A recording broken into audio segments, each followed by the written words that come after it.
شكرا.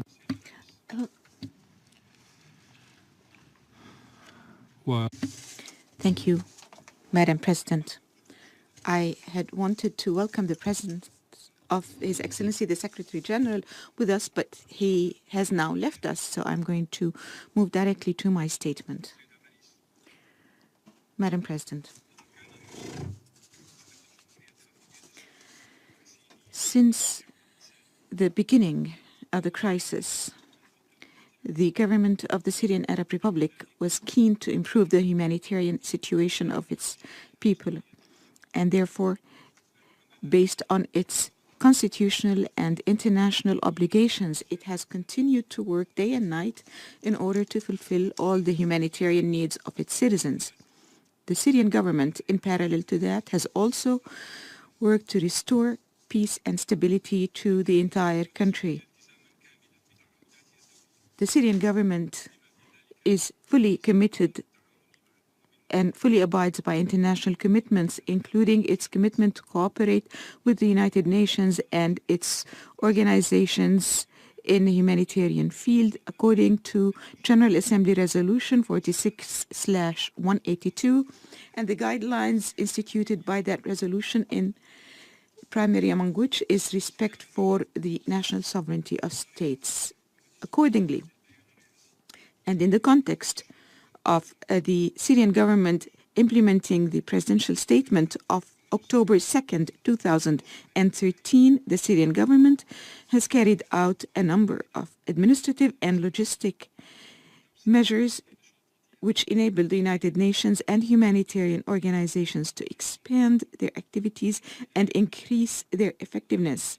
This would not have been possible had it not been for the cooperation of the Syrian government and the measures it has taken to facilitate that as a full partner. And here I mention, for example, only the agreement of the Syrian government to open a third air bridge to carry humanitarian assistance from the Iraqi city of Erbil to the Syrian city of Qamishli.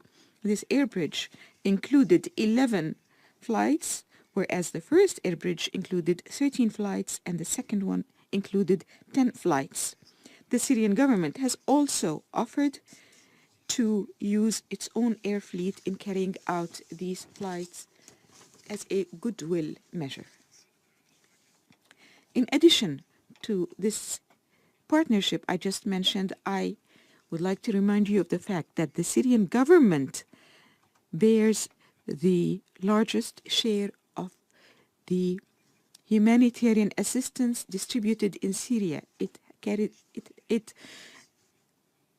has covered 75% of this assistance, whereas UN organizations and other international organizations operating in Syria have covered only 25% of the total amount of assistance distributed.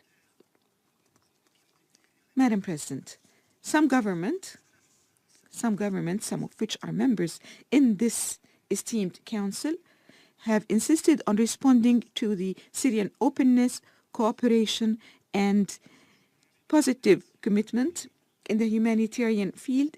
They have insisted on continuing and maintaining their deceptive campaign of raising doubts and spreading crude claims, which has unveiled and revealed very clearly the fact that some of them have bad intentions in principle against Syria. This has also revealed that some of them have sadistic intentions they want to reveal in international relations at the expense of the pain and suffering and the hopes of the Syrian nation. Some states have exposed their deep frustration against the emergence of positive developments in the humanitarian or political fields, and this frustration was reflected in destruction and terrorism, the price of which was paid by the Syrian government and continues to be paid by them. This was accompanied by a campaign of releasing escalating and provocative statements and holding inflammatory meetings with the encouragement and provocation clearly and crudely to armed terrorist groups which follow the commands of some member states that sponsor them and provide them with training in order to prevent the Syrian citizen from reaching his daily food and his livelihood, and which leave this Syrian citizen to sink in suffering, as my dear colleague from Argentina said. Madam President, some members of this council have reduced the complicated Syrian scene, complicated with Arab regional and international interventions, the fact that they have reduced this scene to a politicized humanitarian dimension alone deepens the humanitarian crisis and traffics in the suffering of the Syrian citizen. It is also a biased and subjective reading which covers the masking of the grave interventionist dimensions and which pushes towards manipulating the humanitarian crisis and misleading international public opinion. And here suffice it to say that some members of this council have objected 8 times to having this council adopt even press statements denouncing terrorist acts that have taken the lives of thousands of Syrian innocent civilians. These same states who are so very eager to discuss the humanitarian situation in Syria in this council have also refused providing ambulances and wheelchairs for people with special needs. Madam President, the Syrian government has long welcomed all sincere efforts in order to help improve the humanitarian situation in Syria and has cooperated positively with the United Nations. We have also welcomed the presidential statement of the Security Council in October 2012 and abided by its provisions. Supporting Syrians in the humanitarian field, ladies and gentlemen, cannot be carried out effectively and truly unless it is also accompanied in word and deed with a non-politicization of humanitarian topics and putting an end to terrorism. The activities of the armed terrorist groups, including those associated with Al-Qaeda, are the main reason for the humanitarian suffering of the Syrian people. These armed terrorist groups are targeting in a systematic way the destruction of the infrastructure and the destruction and bleeding of the resources of the country, in addition to premeditated intentional targeting of humanitarian convoys and plundering them repeatedly and systematically, as well as attacks against humanitarian workers, killing several of them, in addition to attacks and blockades against a number of Syrian areas, preventing the civilians in them from reaching any humanitarian assistance for a long time. The use of these civilians as humanitarian hostages and human shields in order to prevent the Syrian security forces and army from moving against terrorism. In this context, the Syrian government, like all other states, which are members of this international organization, is carrying out its right and its constitutional right and duty to combat this terrorism which attacks Syria without discrimination, and it's doing that based on international law and the resolutions of your esteemed council. Law enforcement, ladies and gentlemen, is in the heart of state authority, including combating and confronting terrorist activities carried out on our own territory, and nobody can deny the duty of the state and its exclusive right to do so. Madam President, in addition to the terrorist activities I just mentioned, it is well known that the effects of the coercive unilateral economic measures imposed by certain states illegitimately against the Syrian people have led to negative effects on the livelihood and living conditions of the Syrians, in addition to another obstacle, which is lack of humanitarian financing. The financing of the humanitarian response plan for 2014 is not exceeded 7% of the required funding, in spite of the show conferences held here and there, whereas the amount of financing for the regional response plan for Syrian refugees has not exceeded 13% only. Madam President, the Syrian government has announced early on that it is serious and sincere in seeking to resolve the crisis through a political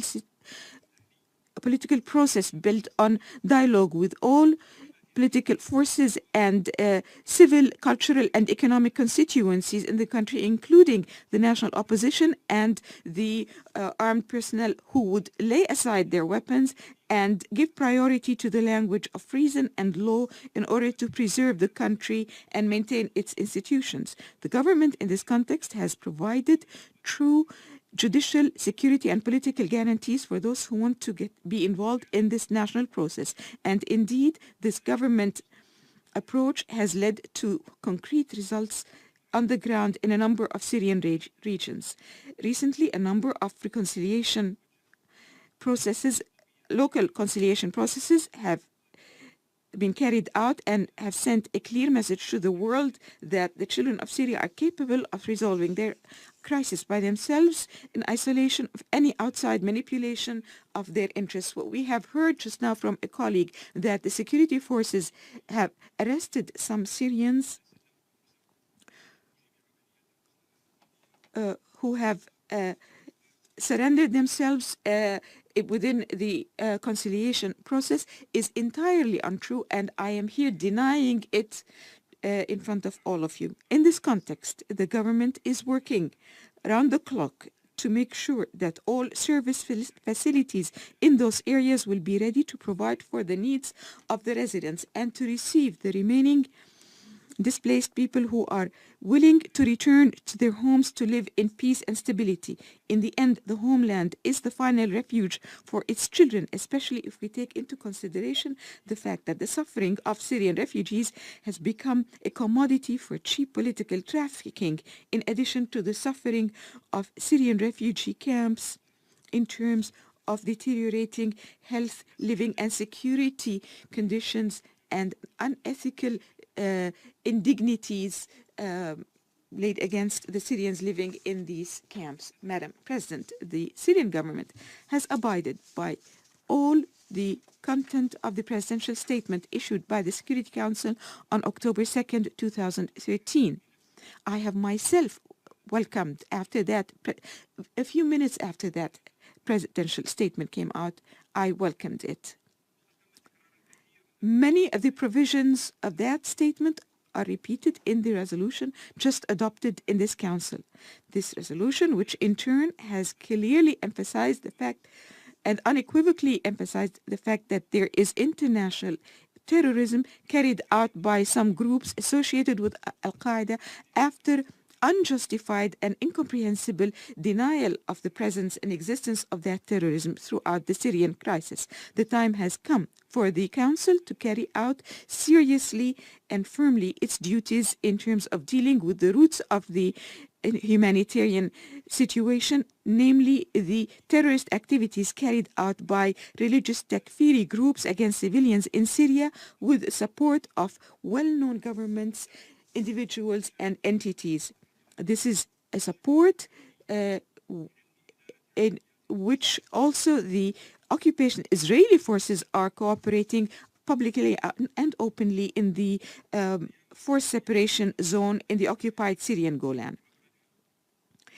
Carrying out and delivering humanitarian assistance across borders can never be done in a manner that violates national Syrian sovereignty as guaranteed by the UN Charter. And here we caution and warn against exceeding the provisions of the General Assembly Resolution 46/182 and the provisions of the guidelines for providing humanitarian assistance, creating the impression that merely allowing humanitarian operations to go on across borders with governments and states that are involved in escalating humanitarian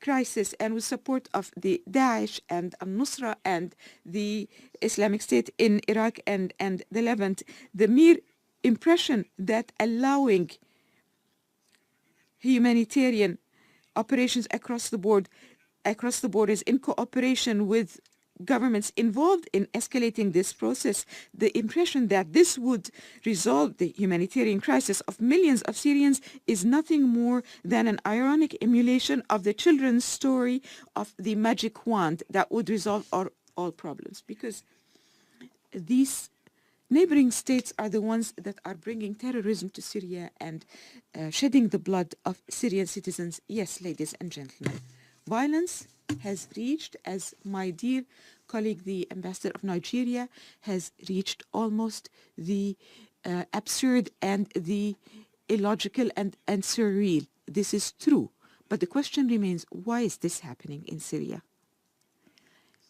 And why is this unjustified silence towards all forms of crude external intervention in the Syrian matter?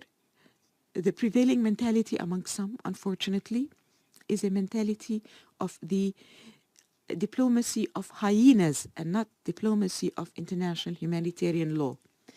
One final remark, Madam President. A colleague said that the government delegation in Geneva rejected the proposed solution offered by Mr. Ibrahimi. I am here to deny that because I was there in the room and I approved that proposal a minute after it was presented. The party that rejected the draft agenda was the other party. It was the other party which rejected the draft agenda, and you can ask the international mediator, Mr. Lakhdar Ibrahimi, when he meets with you soon, about the details of that story. Thank you, Madam President. I thank the representative of the Syrian Arab Republic for his statement.